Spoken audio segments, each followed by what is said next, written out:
ସୁଭଦ୍ରା ଯୋଜନାର ହିତାଧିକାରୀ ମାନଙ୍କ ପାଇଁ ରହିଛି ଖୁସି ଖବର। ଏଇ ଯେଉଁ ଖୁସି ଖବରଟି ରହିଛି, ଖୁସି ଖବରଟି କ'ଣ ଏହା ବିଷୟରେ ଏବେ ମୁଁ ଆପଣଙ୍କୁ କହିବି। ସୁଭଦ୍ରା ଯୋଜନା ଅଧୀନରେ 5,000 ଟଙ୍କା ଏପର୍ଯ୍ୟନ୍ତ 2ଟି ପର୍ଯ୍ୟାୟରେ ପ୍ରଥମ କିସ୍ତିର ଟଙ୍କା ମିଳିସାରିଛି। କିନ୍ତୁ ଏବେ ଆଗକୁ ତୃତୀୟ ପର୍ଯ୍ୟାୟଟି ମିଳିବାକୁ ଯାଉଛି। ଏହି ତୃତୀୟ ପର୍ଯ୍ୟାୟରେ ପ୍ରାୟ ସବୁ ଲୋକ ଟଙ୍କା ପାଇଯିବେ। ଏହି ଯେଉଁ ତୃତୀୟ ପର୍ଯ୍ୟାୟଟି ଆଗକୁ ଆସିବାର ଅଛି, ଏହା ବିଷୟରେ ମୁଁ ଆପଣଙ୍କୁ ଡିଟେଲ୍ସରେ ଏବେ କହିବି। ଏହି ତୃତୀୟ ପର୍ଯ୍ୟାୟଟି କେବେ ଆସିବ, କେଉଁ ଡେଟ୍ରେ ଆସିବ, ଏପର୍ଯ୍ୟନ୍ତ ତ 2ଟି ପର୍ଯ୍ୟାୟ ମିଳିସାରିଛି। ଏବେ ଆଗକୁ ଯେଉଁ ପର୍ଯ୍ୟାୟଟି ଆସିବାକୁ ଯାଉଛି, ଏହି ପର୍ଯ୍ୟାୟଟି କେବେ ମିଳିବ, କେଉଁ ଡେଟ୍ରେ ମିଳିବ। ଆପଣ ଯଦି ସୁଭଦ୍ରା ଯୋଜନାର ଟଙ୍କା ପାଇନଥିବେ ପ୍ରଥମ ପର୍ଯ୍ୟାୟ କି ଦ୍ୱିତୀୟ ପର୍ଯ୍ୟାୟରେ, ତେବେ ଆପଣ ଏହି ତୃତୀୟ ପର୍ଯ୍ୟାୟକୁ ନିଶ୍ଚୟ ଅପେକ୍ଷା କରି ରହିଥିବେ। ତେବେ ମୁଁ ଆପଣଙ୍କୁ ଆଉ ଡେରି ନ କରି କହୁଛି, ଆପଣ ଏଇ ତୃତୀୟ ପର୍ଯ୍ୟାୟର ଟଙ୍କାଟି କେବେ ପାଇବେ, କେବେ ଏହି ଟଙ୍କାକୁ ସରକାର ପଠାଇବେ ତୃତୀୟ ପର୍ଯ୍ୟାୟ ମାଧ୍ୟମରେ।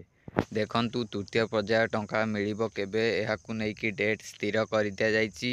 ଏହି ଡେଟ୍ଟି କେବେ ଆପଣଙ୍କୁ ମୁଁ ଏବେ କହୁଛି, ଆପଣ ଧ୍ୟାନ ଦେଇ ଶୁଣନ୍ତୁ। ସୁଭଦ୍ରା ଯୋଜନାରେ ଯେଉଁ 2ଟି ପର୍ଯ୍ୟାୟର ଟଙ୍କା ପଠାଯାଇଛି, ଏହି 2ଟି ପର୍ଯ୍ୟାୟରେ ସମସ୍ତ ହିତାଧିକାରୀ ଟଙ୍କା ପାଇନାହାନ୍ତି।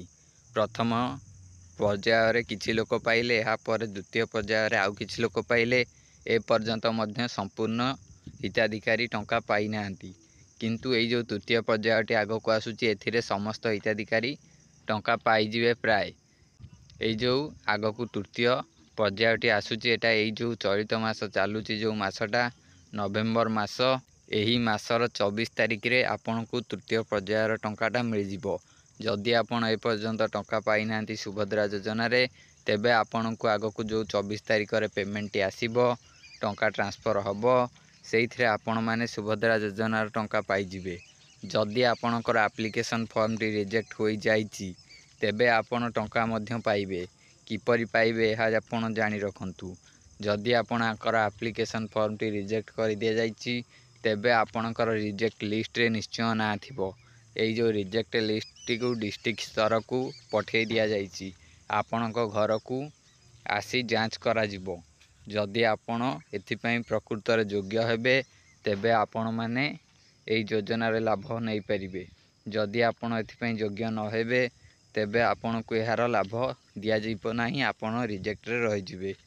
ଏଇ ଯେଉଁ ରିଜେକ୍ଟ ଲିଷ୍ଟ କରି ଏହାକୁ ପଠାଯାଇଛି, ଏହି ରିଜେକ୍ଟ ଲିଷ୍ଟରେ ଯେଉଁମାନଙ୍କର ସବୁ ନାମ ଅଛି, ଯଦି ଆପଣଙ୍କର ରିଜେକ୍ଟ ହୋଇଥିବ, ଆପଣଙ୍କ ରିଜେକ୍ଟ ଲିଷ୍ଟରେ ନାମ ଥିବ, ତେବେ ଆପଣମାନଙ୍କର ଘରକୁ ଆସି ଯାଞ୍ଚ କରାଯିବ।